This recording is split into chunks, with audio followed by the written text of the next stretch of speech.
Fala pessoal, aqui o professor Gilmar falando. Vamos dar um início aí à nossa aulinha aí hoje de geometria molecular, beleza? Então, sem mais delongas, bora lá, né? Queria agradecer aí ao nosso amigo aí, professor Agamenon Roberto, né, que nos cedeu aí gentilmente aí os slides, muito bons por sinal os slides dele, até recomendo, né, que vocês procurem depois aí, certo? Então, agradecer ao nosso amigo aí, colaborador, professor Agamenon, e vamos lá. Então, geometria molecular, o que é que essa bichinha faz? Ela mostra como os núcleos dos átomos estão posicionados em relação uns aos outros, certo? Então é mais ou menos assim. Moléculas diatômicas, ou seja, que tem dois átomos, certo? Um ligado no outro somente, tipo HCl, tipo o nitrogênio gasoso, né, o N2. A única forma da gente representar esses danadões aí no espaço é por uma linha. Então, eles vão ter aí uma geometria do tipo linear, certo? Então, todas as moléculas diatômicas, né, ou seja, só tem dois átomos se ligando, então elas vão ser geometria linear, certo? Não tem nenhuma variação, certo? Então, geometria linear, beleza. E as moléculas do tipo AX2, aí já começa a dar uma diferenciada uma na outra. Elas podem ser angulares e podem ser lineares. Qual vai ser a diferença? Por exemplo, a água é angular e o CO2 é linear. Por quê? É isso que a gente vai entender agora. Tá aí, ó. Se o átomo central A possui um ou mais pares de elétrons disponíveis, tá aqui, ó, a molécula vai ser angular. Se ele não possui, ó, esses elétrons disponíveis, essa molécula vai ser linear. É o caso aí do CO2 e da água, certo? Vamos dar uma aumentada aqui para vocês verem aí a água. Olha só a água. Tá vendo esse par de elétron aqui em cima? Ó? Aqui, ó. Esse camaradinho aqui em cima do oxigênio e esse parzinho aí abaixo. Por causa desses camaradinhos aí, deixa eu ver se eu pego aqui a canetinha aqui para mostrar aqui a vocês. Certo? Por causa desses elétronzinhos aí, certo? Opa, já passei foi para as moléculas do tipo AX3. Deixa eu voltar aqui, tal. Deixa eu pegar aqui a canetinha para mostrar aqui a vocês. A danada não quer aparecer. Parece danada.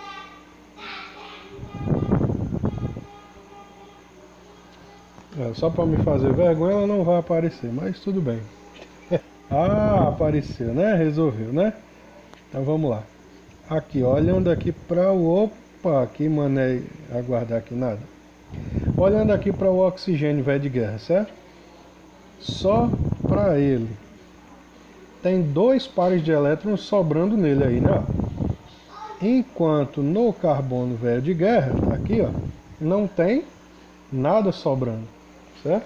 Então, por isso que a água é angular, porque tem esses dois pares de elétrons livres, né, sobrando aí no átomo central, que é o oxigênio, né? E no CO2, por isso que o carbono, aliás, por isso que ela é angular. Por quê? Porque o carbono não tem esses pares de elétrons livres sobrando, certo? Então a diferença das moléculas tipo AX2 é essa. Olha para o átomo central. Se sobrar elétron nele, a bichinha vai ser angular. Se não sobrar, a bichinha vai ser linear. Beleza? Então, se sobrar, angular. Opa, bati no canto errado aqui. Se sobrar, vai ser angular. Se não sobrar, vai ser linear. Beleza? Aí agora nós vamos para as moléculas do tipo AX3. Como é? Vou dar um tapinha aqui para eu te mostrar. Ela pode ser piramidal ou pode ser trigonal plana. Qual vai ser a diferença? Mais uma vez, no átomo central, certo? Então, se o átomo central tiver elétrons sobrando, a bichinha vai ser piramidal. Se não tiver, a bichinha vai ser trigonal, certo? Ah, João, mas como? Assim, ó, certo? Então tá aqui, ó. Olha para o nitrogênio, só para o nitrogênio aqui, ó, que é o átomo central. Sobrou elétron livre nele, né? Como sobrou, a bichinha vai ser piramidal. Olha agora para o boro, ó, só para o boro. Não sobrou, então a bichinha vai ser trigonal plana. Beleza? Então moléculas do tipo AX3 também tem o negócio lá, o lereadozinho do átomo central. Na AX2 sobrou, é angular. Não sobrou, linear. Na AX3 sobrou, é piramidal. Não sobrou, é trigonal plana. Beleza? Beleza. Entendido aí, né? Aí nós vamos agora para as moléculas tipo AX4. Aí acaba a frescurinha. Certo? Acaba porque aqui não tem negócio de átomo central, de nada disso. Certo? Todas vão ser tetraédricas. Então ela vai ter mais ou menos essa forminha aqui no espaço. Beleza? Todas as moléculas AX4 são tetraédricas. Elas formam um tetraedro, ou seja, 4 faces. Beleza? Então, mais ou menos essa imagenzinha que você vai ver no espaço. Aí os exercícios a gente vai deixar para fazer uma outra hora. Eu volto já com mais coisinhas de geometria para nós. Beleza? Ah, faltou falar aí para vocês que a gente também tem as moléculas do tipo AX5, né, que todas as moléculas aí do tipo AX5, elas vão ser bipiramidais, né, elas vão formar duas pirâmides, né, e assim como a tetraédrica ela não muda, certo? Então a AX5 bipiramidal, certo? E as moléculas do tipo AX6, as bichinhas são octaédricas e também não mudam, né? Todas as moléculas do tipo AX6 são moléculas com geometria octaédrica, beleza? Então, de geometria, é bem simples, bem fácil, bem rápido, é só isso aí mesmo, certo? Então, espero que vocês tenham entendido. Qualquer coisa, dá uma voltada no vídeo aí, para relembrar aí as diferenças, né, dos tipos de geometria. E agora a gente vai dar um pulinho em polaridade de ligações. Bora lá. Falando agora de polaridade, certo? Das ligações, que é ser uma substância polar, certo? O nome está dizendo, né? Se é polar, ela forma polos, mas não qualquer polo, né? Tem que ser polos distintos, né? Um polo positivo e um polo negativo, certo? Aí a gente tem um exemplozinho aqui do HCl, certo? Esse camaradinho aqui, ó. O que é que acontece quando a gente junta esses dois? Ó? O cloro, ele é mais eletronegativo do que o hidrogênio. Ah, Gilmar, não me lembro o que é eletronegatividade. Então dá uma voltadazinha aí na parte de tabela periódica, né? Propriedades periódicas, né?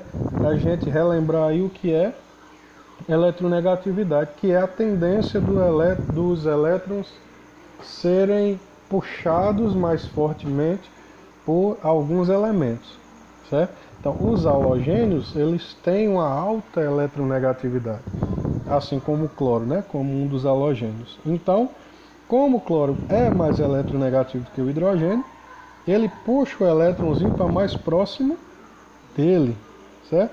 Então, se ele puxa para mais perto dele, ó, aqui, ó, todos os elétrons estão perto do cloro, ele se transforma em um polo negativo, certo? Como os elétrons estão perto dele, se transforma em um polo negativo. E o hidrogênio, como os elétrons estão distantes dele, se transforma num polo positivo. Beleza? Então, sempre que a gente formar polos, a gente vai ter uma molécula polar, né? A ligação aí, no caso, entre o cloro e o hidrogênio é uma ligação em uma molécula polar. Beleza? Aí eu te pergunto, entre dois hidrogênios, vamos juntar os dois aqui, vai lá, juntou. E aí, ó, os hidrogênios têm a mesma eletronegatividade. Então, quando a gente tem esse quadro aí de átomos com a mesma eletronegatividade, ou seja, átomos idênticos, ligantes idênticos, né? A gente diz que sempre essas moléculazinhas aí vão ser apolares, certo? Então, se tem a mesma eletronegatividade, essas moléculas são apolares, beleza? É o caso do hidrogênio, do nitrogênio, do oxigênio, certo? Do H2N2O2, certo? Sempre que os ligantes forem iguais, a molécula vai ser apolar, beleza? Aí a polaridade das ligações, né, que a gente viu. Agora a polaridade das moléculas, como é que acontece? Antes da gente falar das moléculas, que molécula você sabe que são substâncias covalentes, né? Então a gente tem que falar das substâncias iônicas e metálicas, certo? Toda substância iônica, ela é naturalmente polar, certo? Porque ela já tem os polos positivo e negativo naturalmente, beleza? Desde que ela esteja em solução aquosa, beleza? Porque ela no estado sólido, né, no estado de cristal, né, ela ainda não tem os polos propriamente dito, certo? Quem é que faz essa separação dos polos, né? No caso do cátion e do ânion, que vão ser os polos? A água. Então, todo composto iônico dentro da água, né, se torna polar, efetivamente polar, beleza? E os compostos metálicos, como só tem um lado positivo, né, eles não tem como formar um polo negativo, porque, né, todo mundo lá perde elétron, né? Então são apolares de natureza. Então iônicos são polares por natureza, os metálicos são apolares por natureza. Os covalentes podem ser iônicos, aliás, covalente podendo ser iônico foi show de bola, né? Os covalentes podem ser polares ou apolares, né? Como a gente viu o HCl, ele é polar, porque tem uma diferença de eletronegatividade entre os ligantes, certo? E as moléculas com ligantes iguais, como tem a mesma eletronegatividade, que é o caso aqui, né, do hidrogênio, né, que a gente falou aqui, certo? Mesma eletronegatividade, então são moléculas apolares, beleza? Aí, polaridade nas moléculas, como é que a gente sabe? Por esse vetorzinho aqui, ó, vetor momento de polo resultante, certo? Como é que a gente vai saber, irmão? Assim, ó, se o vetor for nulo, a molécula vai ser apolar. Se não for nulo, vai ser polar. Aí a gente vai lembrar um pouquinho de física, né, da questão dos vetores, beleza? Então, mano, estou assustado com esse negócio aí. Não se assuste não, que a gente vai te mostrar agora, certo? Molécula do CO2, por que a bichinha vai ser polar ou vai ser apolar? Vamos ver.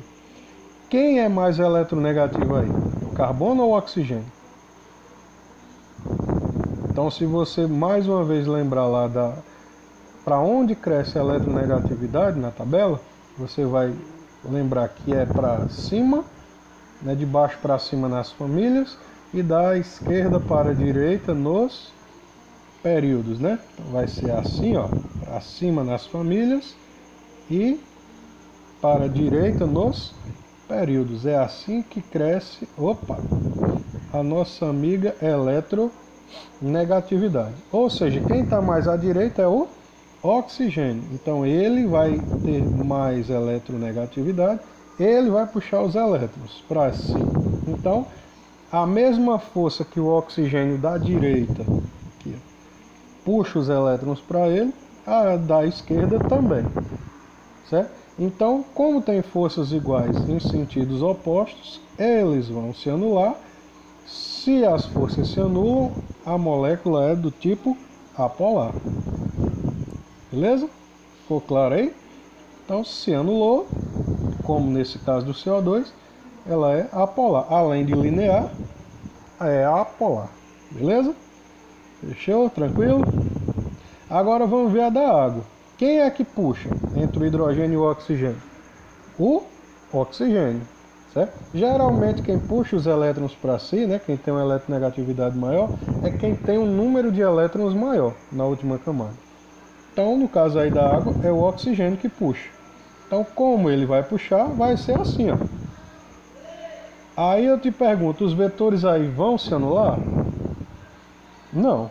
Então, se não vão se anular, ó, aqui é a resultante dos vetores, né? A gente vai ter esse carinha aqui, como não se anulou, a resultante é diferente de zero, então essa moléculazinha da água, ela é polar, e é por isso que a água é o solvente universal das substâncias polares, porque ela é polar, por isso que a gente acabou de te mostrar. Beleza? Então, água polar, porque a resultante das forças que atuam nela é diferente de zero, tornando a água uma substância polar. Beleza? Aí, mais uma vez, aí, enquanto as questões, depois a gente volta para fazer as questõezinhas, tá? Beleza? E a gente volta já para continuar. Voltando aqui agora, pessoal, para a gente falar agora de funções inorgânicas, né? Essa nossa aulinha aí vai ser bastante informativa, né? A gente já falou de geometria molecular, já falou de polaridade de ligações e de moléculas, né? E agora vamos falar das duas primeiras funções inorgânicas, beleza? Então, sem mais enrolação, bora lá. Então, o que diabo é uma função? Né? Funções são substâncias químicas que podem ser agrupadas de acordo com suas propriedades em comum, certo? Se elas têm propriedades em comum, essas propriedades em comum são chamadas de propriedades funcionais. Por isso que a gente chama as bichinhas de funções inorgânicas, certo? Mais para frente aí a gente vai ver a diferença das funções inorgânicas para as funções orgânicas, beleza? Então, tem propriedades em comum, essas propriedades são chamadas de propriedades funcionais e caracterizam os grupos de funções inorgânicas, beleza? E os quatro principais grupos das funções são os ácidos, as bases ou hidróxidos, os sais e os óxidos, certo? Nessa primeira parte aí da gente falar de funções, a gente vai se deter mais a parte de ácidos e bases, certo? Depois em outra aulinha a gente fala aí só dos sais e dos óxidos, beleza? Então, para a gente entender essas danadinhas, a gente tem que falar desse cara, o velho Svante August Arrhenius, ou o velhinho aqui, olha a cor mais linda do mundo aqui, certo? Vou voltar aqui. O que é que o velho Arrhenius falou a respeito disso aí, de ácido, de base, de funções em geral, certo? Vocês estão vendo aí que tem algumas lâmpadazinhas aí que estão piscando e tem uma que não. Água e açúcar não está piscando, água e HCl está, água e cloreto de sódio está. Mas por que essas bichinhas aí estão acendendo e a outra não? Então o Arrhenius explica para nós como é. O que é que acontece aí no NaCl quando a gente bota ele na água?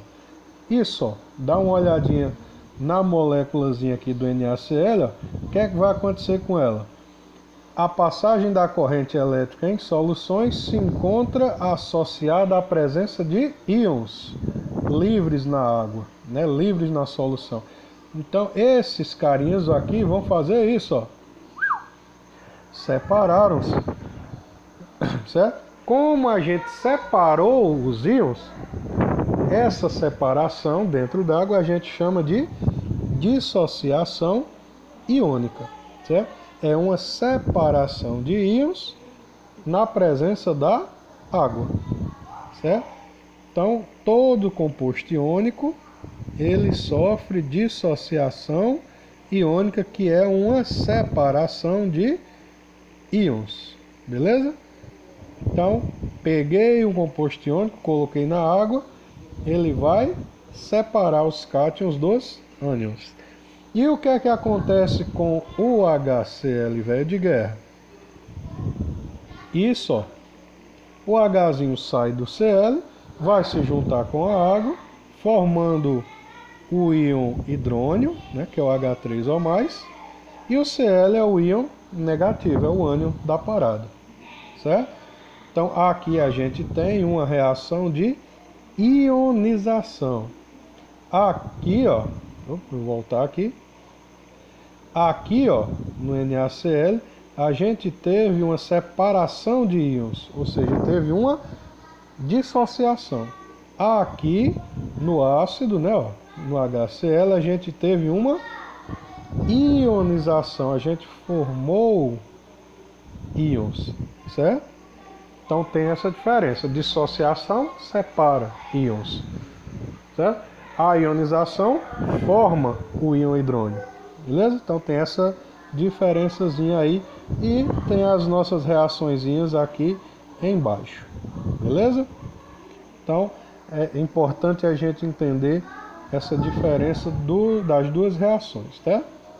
Então olha os HClzinhos aí, certo? Eles, dentro d'água, eles vão se ionizar. Só que você percebe que nem todos os Hs se soltaram dos Cls, né? Ficou umzinho aí, né? Olha aqui, ó. Deixa eu te mostrar aqui, ó. Separou vários, ó. Quase todo mundo se separou, né? Ó. Só que esse camarada aqui, ó, certo? E esse camarada aqui, ó, eles não se separaram. Ou seja, a gente pode ter algumas moléculas, aliás, alguns hidrogênios que se ionizam, outros que não. A gente pode ter alguns cátions e ânions que dissociem, outros não. Depende muito da quantidade de água e da solubilidade dessa substância em água, certo? Então, quanto a essas espécies, a gente tem um grau de ionização, certo? Que é uma formulazinha, né, que a gente usa para medir quanto de um ácido ou de uma base dissociou ou ionizou, certo? Só se for um ácido, o número de moléculas ionizadas, né, sobre o número de moléculas dissolvidas, ou o total, certo? No caso, se for uma dissociação, por exemplo, de uma base, como a gente vai falar mais para frente, número de hidrogênio, de hidroxilas dissociadas dividido pelo número de moléculas total, certo? Mas aí a gente deixa para dar uma aprofundada nessa parte aí, quando a gente for falar dela em fisicoquímica, quando for falar em pH. O importante é agora que vocês saibam que existe esse grau de ionização ou grau de dissociação, beleza? Dá uma pausa aqui e já volto. Agora já voltando aí para falar dos ácidos, certo? Então, para a gente, o que é ácido, né? Segundo o conceito do velho bigodão, aí o velho Arrhenius, né? O ar e égua, para quem é íntimo, né, do velho. Então, bora nós. Segundo o velho Arrhenius, toda substância que em água libera o íon H+, né, o velho hidrônio de guerra, é um ácido. Então todos esses camaradinhos aqui, ó, eles são ácidos, ó. Dá um bisuzinho bem rápido aí para ti, ó. todo mundo aqui, essa galera aqui, todo mundo começa com H na fórmula. Então, se o cara for inorgânico e começar com H, provavelmente ele vai ser um ácido, certo? Por que, Gilmar? Porque ele vai liberar esses garotos aqui, ó, dentro d'água. Vai formar o velho hidrônio, certo? Então, para Arrhenius e agora para a gente, ácido é todo troço que você jogar dentro d'água e ele liberar o H+, que a gente chama carinhosamente de hidrônio ou hidroxônio, certo? Aí você escolhe o nome mais feio aí e chama, tá? Que ele atende. Beleza? Então ácido é tudo que libera H+, que é o famoso hidrônio ou hidroxônio, certo? Pode ser representado como H+, ou como H3O+. Beleza? Então, como esses camaradinhos aqui, certo? Então, ó, reproduzindo aí os mesmos ácidos, ó, só que com a representação do hidrônio como sendo H3O+. É a mesma coisa, tanto faz você colocar H+, como H3O+, vai dar no mesmo. É hidrônio do mesmo jeito, beleza? Vamos para a classificação dos bichinhos, certo? Quanto ao número de hidrogênios ionizáveis, ele pode ser monoácido, libera só um hidrônio, né? Aqui, ó, todos três aqui, ó, estão liberando apenas um hidrônio, certo? O ácido clorídrico, cianídrico e o nítrico estão liberando aí só um hidrônio. Os diácidos liberam dois, tá aqui, ó, os danadinhos liberando dois hidrônios. Os triácidos liberam três, certo? Tá aqui o fosfórico e o bórico liberando três, certo? São triácidos, e os tetrácidos liberam quatro hidrôniozinhos de guerra, certo? Então pode ser mono, di, tri ou tetraácidos, beleza? Mas cuidado, porque ó,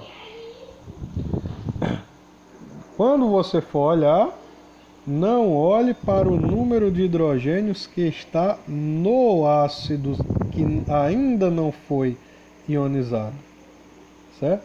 Você tem que olhar sempre para o número de hidrônios formados. Opa! Por que, Gilmar? Certo? Porque aqui, ó, esse camarada, ó, ele tem 3. Ah! Peraí, deixa eu voltar aqui. Pronto. Deixa eu pegar aqui com a canetinha, acho que vai ficar melhor. Esse camarada aqui, ó, ele tem 3 hidrogênios ionizáveis, mas ele só conseguiu ionizar 2. Ou seja, ele é um diácido. Certo? Ele poderia ser um triácido, mas como ele só ionizou 2, ele é um diácido. E nesse aqui ele tinha 3, mas só ionizou 1, então ele é um monoácido, certo? Então quero que vocês tomem cuidado com isso. Sempre você tem que olhar para o número de hidrônios formados para poder dar aí a sua classificação, beleza? Então, bora para frente. Quanto à presença de oxigênio, eles podem ser hidrácidos e oxiácidos. Os nomes mesmo estão dizendo, né? Hidrácidos não tem oxigênio na fórmula, correto? Então, tá aí 4 exemplos aí de que não tem ácidos que não têm oxigênio. E os oxiácidos, obrigatoriamente, eles possuem o elemento oxigênio na sua fórmula. Então, hidrácidos e oxiácidos são uma subdivisão dessa função ácido, beleza? Quanto ao número de elementos químicos, ele pode ser binário, ternário ou quaternário. Binário só tem 2 elementos, formando aquele ácido. Ternário possuem 3, aí os exemplos, e quaternários tem 4, beleza?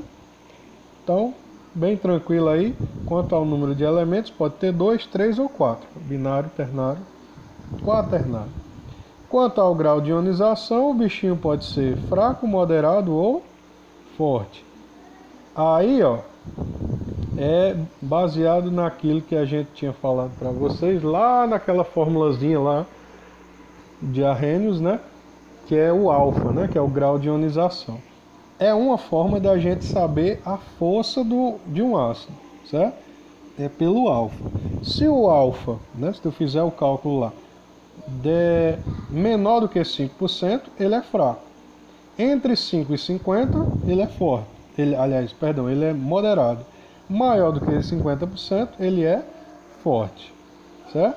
Mas como a gente não vai dar ênfase ao grau de ionização ainda, tem outras formas da gente saber. Para os hidrácidos, basta que eu saiba quem é forte. Esses caras são fortes, os dos halogênios. Esse outro aqui do halogênio também é de moderado para forte e o resto é todo mundo fraco. Então, são fortes e moderados para os hidrácidos são os dos halogênios, ó. Tá aqui, ó, esses três são fortes. Esse cara aqui é moderado. Então, para os halogênios, ou ele é forte ou é moderado. Qualquer outro hidrácido é fraco. Beleza? Então, independente do alfa ou não, a gente já sabe que para os hidrácidos a força vai ser assim. Beleza? Nos oxiácidos, tu vai pegar o número de oxigênio menos o número de hidrogênios ionizáveis. Certo? Então, mas como assim? Se der 0, o bicho é fraco. Se der 1, é médio. Se der 2, é forte. Se der 3, é muito... irmão, mas eu não entendi esse negócio de subtração aí e tal. Tu vai fazer assim, queridão, ó. Pega o ácido bórico, certo? Aí tu vai pegar quantos oxigênios ele tem? 3. Quantos hidrogênios ele tem? 3. Então tu vai fazer 3 menos 3, né? 3 do oxigênio menos 3 do hidrogênio vai dar 0. Então é um ácido fraco, certo? Um médio ou moderado, tu pega o H3PO4, certo? 4 do oxigênio menos os 3 do hidrogênio é 1, então é um ácido médio ou moderado, beleza? Para ser um ácido forte, tem que dar 2, ó. Aí a gente pega o sulfúrico, que pega 4 menos 2, 2 é um ácido forte. E o perclórico, HClO4, vai dar 4 menos 1, 3, é um ácido muito forte, beleza? Então é só tu pegar o número de oxigênio menos o número de hidrogênios que dá certo, beleza? Então, exercícios a gente mais uma vez deixa para a próxima aula. Agora vamos falar do nome dos ácidos, né? A gente divide também nos dois grandes grupos. Contando aí com a participação especial do meu filho aí, o Matheus deu um gritinho aí, mas acho que tem problema não, né? A gente perdoa e vamos para frente. Então, separando aí o nome dos ácidos, né? A gente separa por hidrácidos e oxiácidos, né? Que são os dois grandes grupos. No hidrácido, como é que vai ser? O nome ácido, o elemento formador daquele ácido e o finalzinho hídrico, certo? Então todos vão seguir essa mesma ordem. Ácido, né, HCl, ácido clorídrico. Deixa eu voltar aqui para não ficar na frente. Né, ó, ácido bromídrico, certo? Ácido sulfúrico, que pega aí o prefixo, né, do S, que é sulf, né, não é enxofre. Pra gente em português mas o S vem do latim, que é sulfur. Então a gente pega ácido sulfídrico, ácido cianídrico, né, ácido cianídrico, beleza? Então todos os hidrácidos vai ser essa regra básica: ácido, o nome do elemento formador e o finalzinho hídrico para completar, certo? Os oxiácidos vai ser baseado no NOx do bichinho, certo? o elemento central vai formar um único oxiácido. Então, como vai ser? Vai ser ácido, o elemento formador e o finalzinho íquo. Mas como assim? Vamos lá, vamos ver aqui.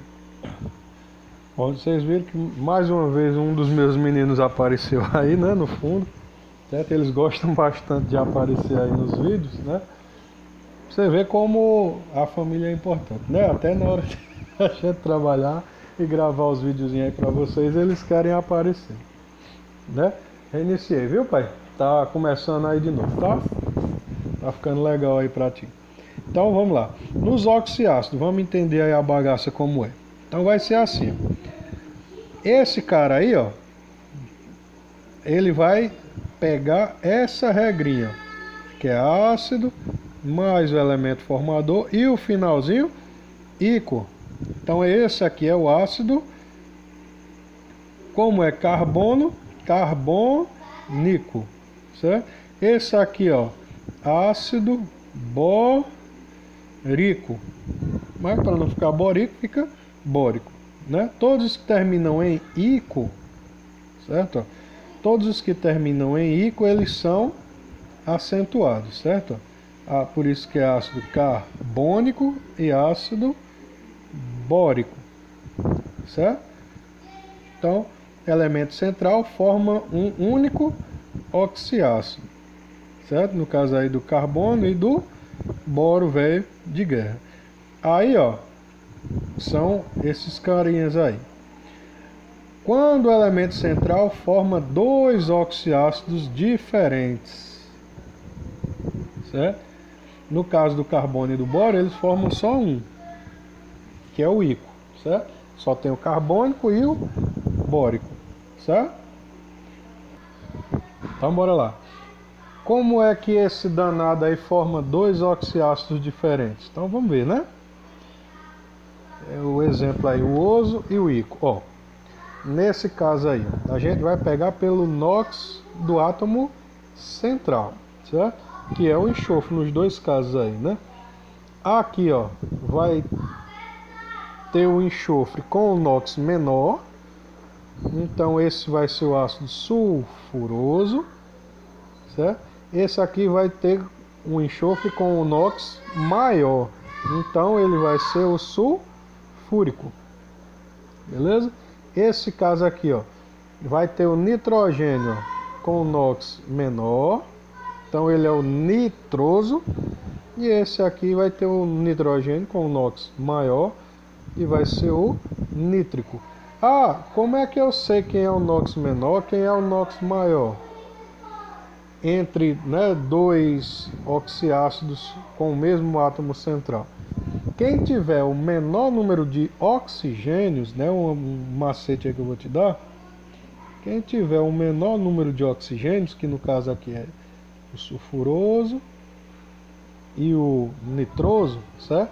Quem tem o menor número de oxigênio, consequentemente vai ter um NOx menor, certo? Entre eles. Então, sempre vai ser o oso, quem tiver um número menor de oxigênios. Quem tiver um número maior de oxigênios, vai ter um NOx maior, então vai ser o íquo, né? Finalzinho, íquo. Beleza? Por isso ácido sulfuroso, porque tem 3 oxigênios, e sulfúrico, porque tem 4 oxigênios, certo? Então, se aumenta o número de oxigênios, também aumenta o NOx do átomo central. Beleza? Se diminui o número de oxigênios, diminui o NOx do átomo central. Certo? Então, o menor NOx ou o menor número de oxigênios, terminação oso, maior NOx ou maior número de oxigênios, o final é íquo. Beleza? Aí, quando se forma 4 oxiácidos diferentes, como é? Aí o bicho pega, né? Então bora lá. O cloro, ó, ele forma 4 oxiácidos diferentes. Então, quando eu vou aumentando o NOx, ó, vendo? O número de NOx vai aumentando, certo? O que é que vai acontecendo? Eu vou trocando os sufixos. Só que no slide passado aí eu te mostrei que essa questão do aumento do número de NOx também está relacionado ao aumento do número de oxigênios.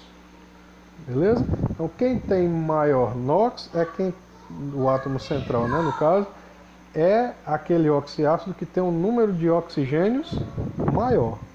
Beleza? Então, vamos ver aqui.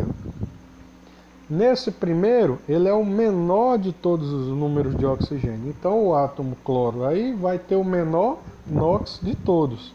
Então, eu vou ter aí o ácido hipocloroso. Certo? Começa com hipo, termina com oso. Porque ele, dentre esses quatro, é o menor NOx do cloro. Certo? Ah, o HCl2. Ele tem um oxigênio a mais em relação ao cloroso.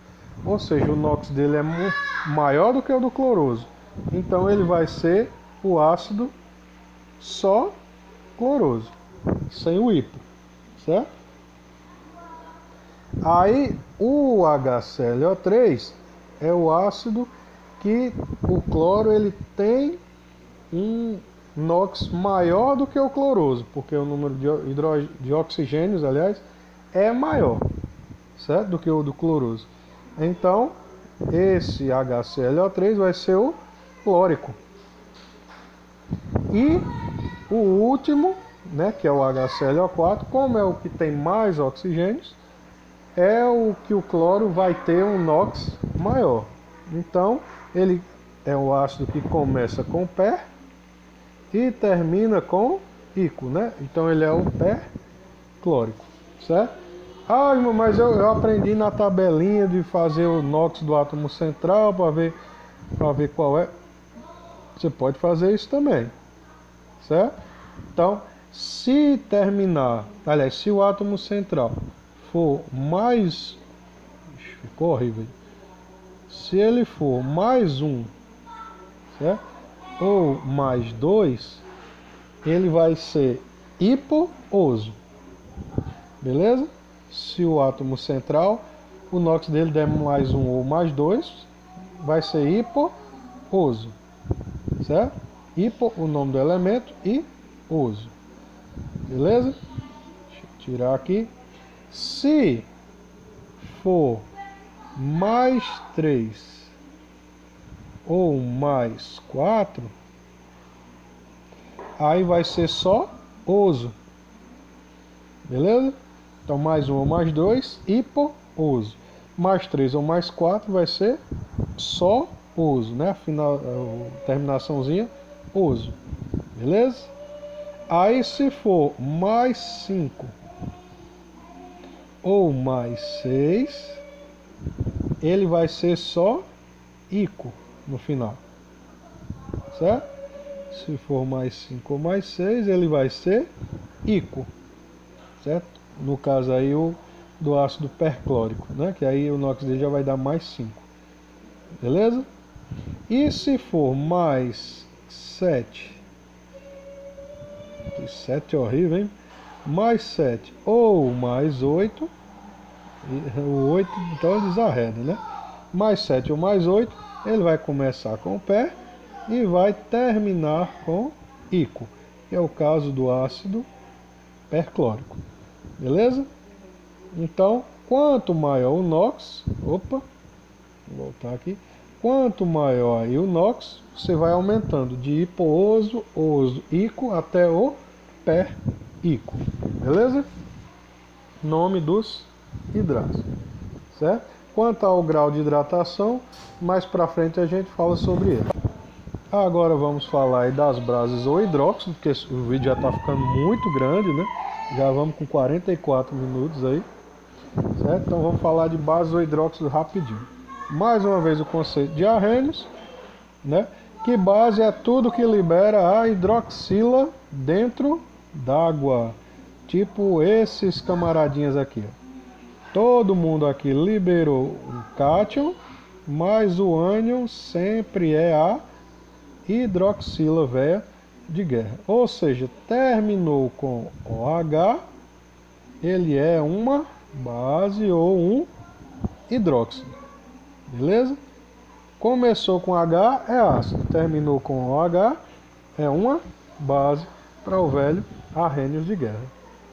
E sem mais enrolações, vamos para a classificação. As bichinhas podem ser monobases, que só liberam uma hidroxila, certo? Bem parecido com os ácidos, né? Podem ser dibases, que liberam duas. Podem ser tribases, que liberam três, né, hidroxilas. Aí os exemplos. Podem ser tetrabases, que liberam 4 hidroxilas. Né? Mais uma vez, aí bem parecido com os ácidos. Os exercícios mais tarde a gente tem. Agora vamos quanto à força da base. Opa! A base vai ser forte ou fraca, não tem base moderada, certo? Quem são as bases fortes? As bases fortes são as que ou a hidroxila se liga a um metal alcalino ou um alcalino terroso, ou seja, família 1A ou família 2A. Então, tá aqui as bases que são fortes, beleza? O resto é tudo fraco, certo? As bases que se ligam a outros cátions, outros metais, são fraquinhas. Quanto à solubilidade em água, elas são solúveis, as que são de metais alcalinos, certo? Pouco solúveis as de alcalinos terrosos e praticamente insolúveis os demais. Beleza? Então, foi forte, é solúvel. Foi forte também, né? Só que da família 2A, ela é pouco solúvel, né? E se não for forte, né? Se for uma base fraca, ela é praticamente insolúvel. Beleza? Então, uma questãozinha aqui que a gente depois comenta.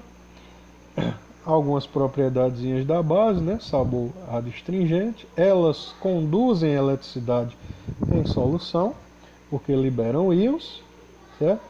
E tem algumas açõezinhas aqui sobre os indicadores. Nome das bichinhas, aí é bem fácil. É hidróxido de o nome do cátion, certo? Então, hidróxido de sódio, hidróxido de lítio, hidróxido de amônio, hidróxido de cálcio, hidróxido de bário. Bem simples, né? Hidróxido de o nome do cátion, ou do metal, né? Como você queira. Mas, se for de um metal de transição, quem tem o menanox? É a mesma regrinha dos ácidos, né? Só que vai ser hidróxido agora.